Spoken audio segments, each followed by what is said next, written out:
Hello student, मैं Krishna YouTube पे आप सभी स्टूडेंट का स्वागत करता हूं। जैसे कि हमने हिस्ट्री का क्लास स्टार्ट किया था, बिल्कुल फ्री ऑफ कॉस्ट था। हमने हिस्ट्री के क्लास स्टार्ट किया और मैंने बता भी चुका हूं कि हिस्ट्री पढ़ना क्यों ज़रूरी है, हिस्ट्री किसे कहते हैं, हिस्ट्री का फादर कौन है। और उसके बाद हम पढ़ाए थे राष्ट्रवाद भी बहुत अच्छा से पढ़ाए थे, भाषावाद, ये सब हमने क्या किया था, पढ़ा दिया था। अब रोज़ रिवाइज़ करना अच्छी बातें नहीं होती, उसमें मेरा टाइम बहुत चला जाता है और वीडियो भी लॉन्ग हो जाती है, इसलिए हम काम की टॉपिक पे बात करेंगे। रिवाइज आप लोग रिवाइज बैक वीडियो देख सकते हैं, डिस्क्रिप्शन में हम सबका लिंक डाल देंगे, आप वीडियो जाके देख सकते हैं। 3 क्लास इससे पहले हो चुकी है, ये चौथा क्लास है और हम आज आपको पढ़ाने वाले हैं साम्राज्यवाद। और इससे पहले हम ये कहना चाहते हैं, अगर आपको मेरा यूट्यूब चैनल अच्छा लगता है, मेरी क्लास अच्छी लगती है, तो आप हमारे यूट्यूब चैनल को सब्सक्राइब करें, बेल आइकन दबा दें, जिससे कि सारी नोटिफिकेशन आपको पहले मिल जाए, जब हम वीडियो अपलोड करें तब पहले मिल जाए। और एक दो दिन बाद से हम इसके बाद हम एक एग्ज़ाम में पूछा हुआ क्वेश्चन का सेट भी निकालेंगे, ठीक है। उसमें ऑब्जेक्टिव टाइप नहीं रहेगा, one line fact type question रहेगा। तो उसका पहले हम वीडियो क्लिप डाल देंगे, उसके बाद उस PDF को हम अपने टेलीग्राम ग्रुप में डाल देंगे। तो आप लोग डिस्क्रिप्शन में टेलीग्राम ग्रुप का लिंक है, टेलीग्राम ग्रुप भी ज्वाइन कर लीजिए और हमारे फेसबुक ग्रुप भी ज्वाइन कर लीजिए, जिसके कारण कि आपको सारी नोटिफिकेशन पहले मिल सके, ठीक है। हमारी क्लास से सारी जो जानकारी पहले मिल सके। और हमने एक दो स्टूडेंट से बात किया, जिसने बोला कि सर PDF सेंड कर दिया करेंगे, तो जो क्लास होती है उसकी PDF भी हम अपने टेलीग्राम ग्रुप में डाल देंगे, जिससे कि आप लोगों को कठिनाई का सामना नहीं करना पड़ेगा। तो चलिए ठीक है, चलते हैं। क्लास करने से पहले आज का हम अपना मोटिवेशन फैक्ट देख लेते हैं। आज का क्या है मोटिवेशन फैक्ट, चलिए देखते हैं। शिक्षा ही वो ताकतवर हथियार है, क्या बोल रहा है, शिक्षा ही वो ताकतवर हथियार है जिसके बल पे आप दुनिया बदल सकते हैं। जी बिल्कुल दोस्तों, देखिए समझिए क्या बोल रहा, शिक्षा ही वो ताकतवर हथियार है जिसके बल पे आप दुनिया बदल सकते हैं। आप समझ गए होंगे शिक्षा कितना बड़ा हथियार है, इसलिए आप जो अपने पैसा बलबूते से हासिल नहीं कर सकते, उसको आप अपनी शिक्षा से हासिल कर सकते हो। तो चलिए हम चलते, आज के इस फैक्ट को छोड़िए, अब हम चलते अपनी क्लास की ओर और देखते हैं आज क्या है साम्राज्यवाद। साम्राज्यवाद होता क्या है, इम्पेरियलिज्म। देखिए पहले इसका डिफिनीशन पहले अच्छा से देख लीजिए।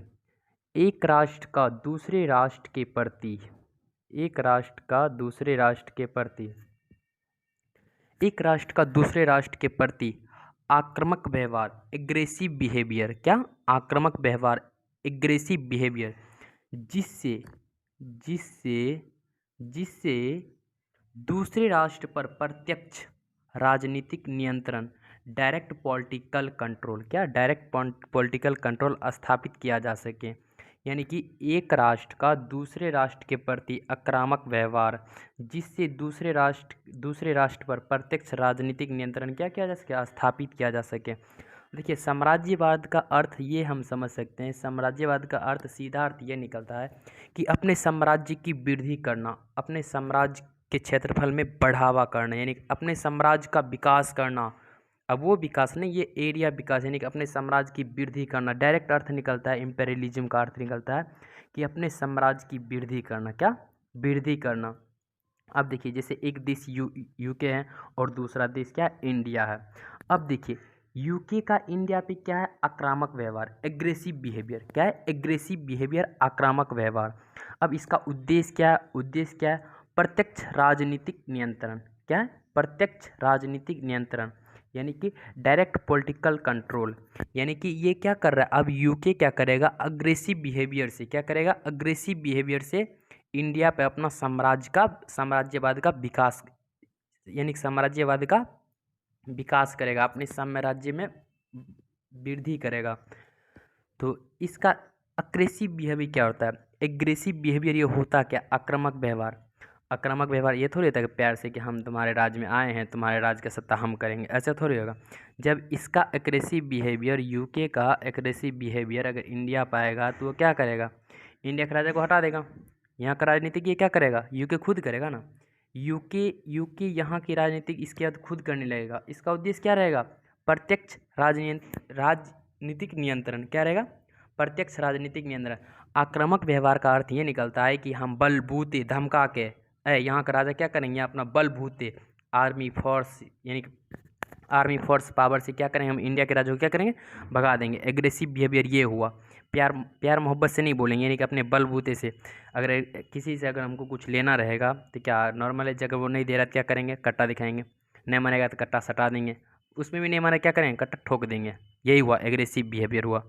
तो इसका उद्देश्य क्या होगा, प्रत्यक्ष राजनीतिक नियंत्रण, यानी कि यहाँ जो राज होगा ये कौन करेगा, यूके करेगा। यूके के अनुसार जो होगा क्या होगा, यूके के अनुसार होगा। तो साम्राज्यवाद समझ गए होंगे। इंपेरियलिज्म क्या होता है, एक राष्ट्र का दूसरे राष्ट्र के प्रति आक्रामक व्यवहार जिससे दूसरे राष्ट्र पर प्रत्यक्ष राजनीतिक नियंत्रण स्थापित किया जा सके, यानी कि ऐसा इसका आक्रामक बिहेवियर होगा जिसके कारण इसके राष्ट्र के प्रति क्या होगा, राजनीतिक नियंत्रण, यानी कि यूके का राजनीतिक नियंत्रण किस पे हो जाएगा, इंडिया पे हो जाएगा। क्या हो जाएगा, इंडिया पे हो जाएगा। ये होता है इम्पेरियलिज्म। तो इम्पेरियलिज्म समझ गए, स्क्रीनशॉट ले सकते हैं आप या तो नोट कर सकते हैं, ठीक है। अब चलिए हम देखते हैं आक्रामक बिहार। एक डायग्राम से पहले हम देख लेते हैं, क्या करते हैं, एक डायग्राम से देखते हैं। ये डायग्राम जैसे नीचे में डायग्राम जो बनाए हुए हैं, ये डायग्राम से देखते हैं। यूके फर्स्ट देश था, इंडिया सेकंड देश था, समझा दिए हैं। उद्देश्य सिर्फ याद रखिए, इसका उद्देश्य क्या है, प्रत्यक्ष राजनीतिक नियंत्रण, क्या, डायरेक्ट पॉलिटिकल कंट्रोल। तो चलिए इसके बाद हम चलते हैं उपनिवेशवाद। उपनिवेशवाद चलते हैं। पहले हम ये समझा देते हैं कि साम्राज्यवाद होता क्या। स्लाइड था ना, पीछे जाओ, यस, हाँ। देखिए साम्राज्यवाद क्या होता है, साम्राज्यवाद का मीनिंग क्या होता है, साधन। और उपनिवेशवाद का मीनिंग क्या होता है, साध्य। क्या होता है, साध्य। साधन और साध्य, ये दोनों का मीनिंग समझ गए होंगे। डॉट था इसलिए दे दिए कि दिक्कत ना हो समझने में, ठीक है। तो चलिए नेक्स्ट अब चलते हैं। साम्राज्यवाद देख लिए हैं, अब क्या देखेंगे, उपनिवेशवाद। नेक्स्ट चलिए, उपनिवेशवाद, कॉलोनियलिज्म, इसका अर्थ क्या होता है, पहले इसका डिफिनीशन देख लेते हैं।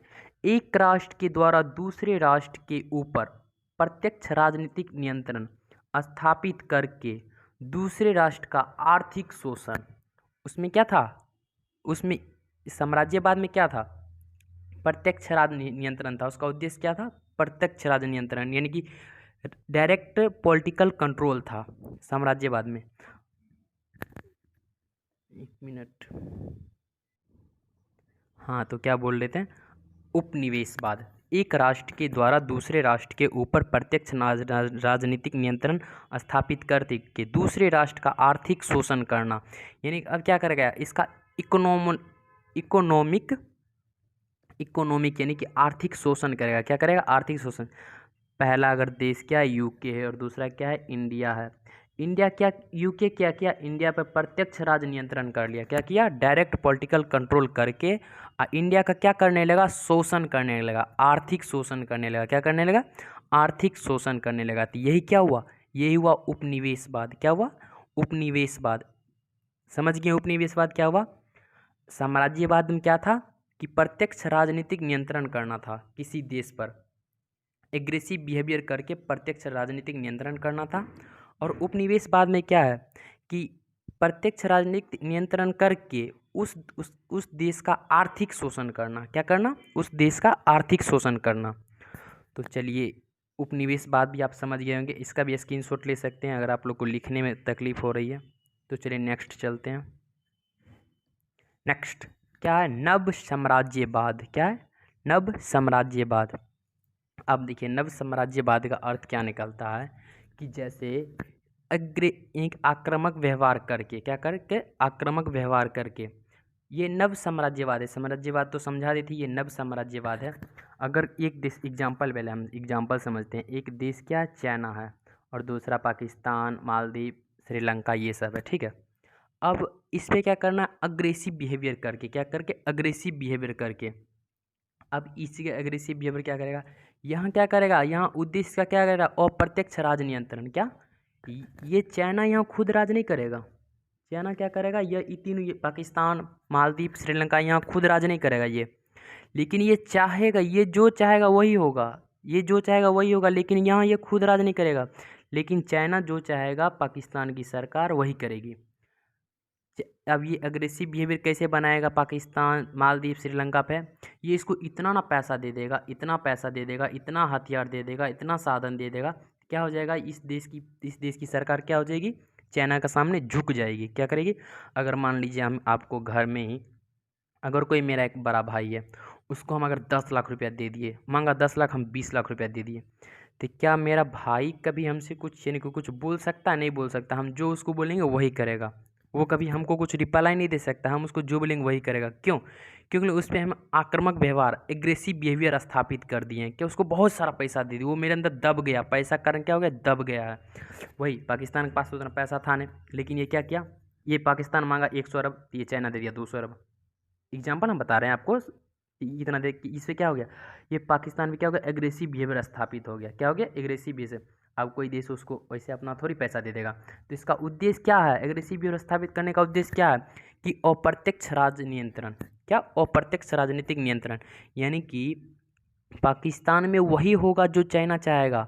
इमरान खान कुछ नहीं करेगा। अगर चाइना के पीएम बोलेंगे कि इंडिया के बॉर्डर पे से फोर्स हटा दो, तो इमरान खान तुरंत हटा देगा। अगर चाइना बोलेगा इंडिया के बॉर्डर पे फोर्स डाल दो, तो पाकिस्तान तुरंत डलेगा। क्यों? क्योंकि उस पर अग्रेसिव बिहेवियर हो चुका है, उसका अप्रत्यक्ष राजनीतिक नियंत्रण वहाँ हो चुका है, यानी कि जो चाइना चाहेगा वही होगा। अब इससे चाइना को फ़ायदा भी होना चाहिए। अब फ़ायदा क्या होगा, अग्रेसिव नहीं, उपनिवेश बाद में हम आपको बताएंगे इसका शोषण अब कैसे करेगा। पहले ये क्या किया, अप्रत्यक्ष राजनीतिक नियंत्रण बना लिया। अब इसी का न्यू उपनिवेशवाद पढ़ेंगे। क्या पढ़ेंगे, जैसे नव साम्राज्यवाद पढ़े हैं, ऐसे ही में नव उपनिवेशवाद पढ़ेंगे। क्या करेंगे, नव उपनिवेशवाद पढ़ेंगे। उसमें क्या करेगा, उसमें आक्रामक व्यवहार करके, क्या करके, आक्रामक व्यवहार करके उसका आर्थिक शोषण करेगा। जैसे उसमें क्या था ना, साम्राज्यवाद में, उपनिवेशवाद में क्या था ना कि ऊपर प्रत्यक्ष, उसमें प्रत्यक्ष राज नियंत्रण करके, क्या करके, बैक स्लाइड देख लेते हैं हम। प्रत्यक्ष राज नियंत्रण करके, क्या करके, प्रत्यक्ष राज नियंत्रण करके आर्थिक शोषण किया था। अब इसी का पढ़ेंगे नव उपनिवेशवाद। क्या पढ़ेंगे, नव उपनिवेशवाद। नव उपनिवेशवाद। अब इसमें क्या है, देखिए इसमें अप्रत्यक्ष राज नियंत्रण, क्या पहले तो अप्रत्यक्ष राज नियंत्रण हो चुका है इस पे नव उपनिवेशवाद में प्रत्यक्ष राज नियंत्रण हो चुका है। उसके बाद क्या करेगा, अब पाकिस्तान, श्रीलंका, मालदीव, इस सब पे क्या हो चुका है, अप्रत्यक्ष राज नियंत्रण, यानी कि चाइना की सरकार जो बोलेगी वही होगा। अब चाइना की सरकार को फ़ायदा भी ना होना चाहिए इससे, वो उसको पैसा दिया है, एग्रेसिव बिहेवियर करके और प्रत्यक्ष राजनीतिक नियंत्रण स्थापित किया है उस सब देशों पे, तो उसको उस देश से फ़ायदा भी नहीं चाहिए। तो उस देश से क्या फ़ायदा होगा, वो क्या करेगा, उसका आर्थिक शोषण करेगा। क्या करेगा, आर्थिक शोषण करेगा। यानी कि अगर उस देश में कुछ अच्छी हो रही है, तो ये अपना मटेरियल उगवाएगा, अपना कुछ काम करवाएगा। वो क्या करेगा, उसका आर्थिक शोषण करेगा। और दूसरा क्या करेगा, दूसरे नेशन को अपने फेवर में डिसीजन लेने के लिए बाध्य करेगा। यानी कि अगर अगर पाकिस्तान सरकार कोई ऐसी डिसीजन ले रही है जिससे चाइना को पसंद नहीं है या जिससे चाइना को कुछ नुकसान है, तो चाइना उसको क्या बोलेगी, नहीं तुम ये डिसीजन लो, तो वो क्या करेगा, पाकिस्तान लेना पड़ेगा। क्योंकि इमरान खान के हाथ में कुछ नहीं है, क्योंकि उस पर वो क्या कर चुका है, चाइना क्या कर चुका है, अप्रत्यक्ष राज नियंत्रण स्थापित कर चुका है। इसलिए इमरान खान को क्या करना पड़ेगा, जो चाइना बोलेगा वही करना पड़ेगा, उसका आर्थिक शोषण भी करना पड़ेगा और दूसरे नेशन के प्रति फेवर में डिसीजन लेने के लिए बाध्य भी करेगा। तो नव उपनिवेशवाद भी समझ गए, काहे किया ऐसा, कि उसका आर्थिक शोषण करेगा।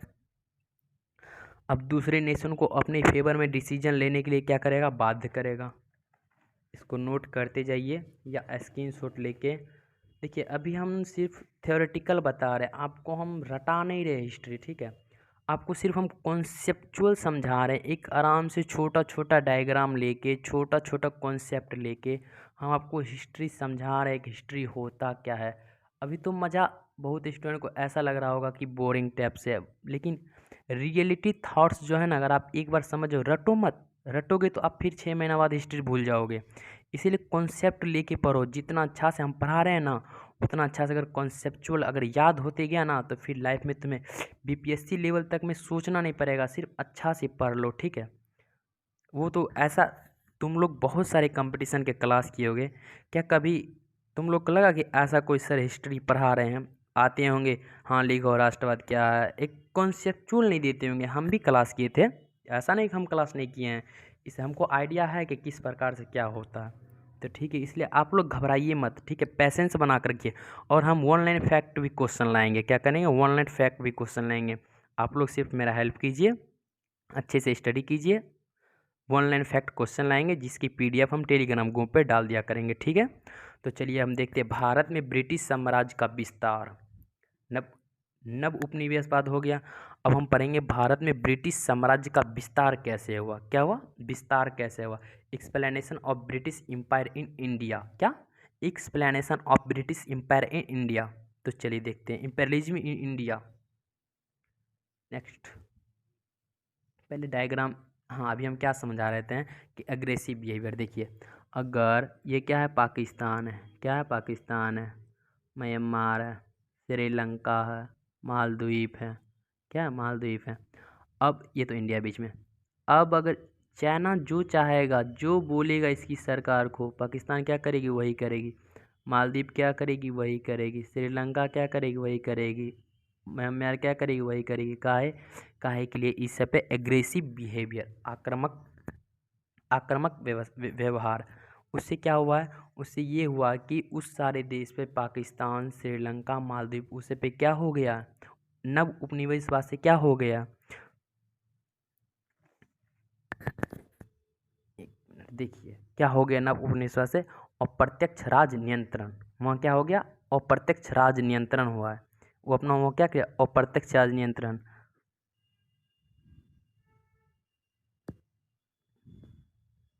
नव साम्राज्यवाद नहीं,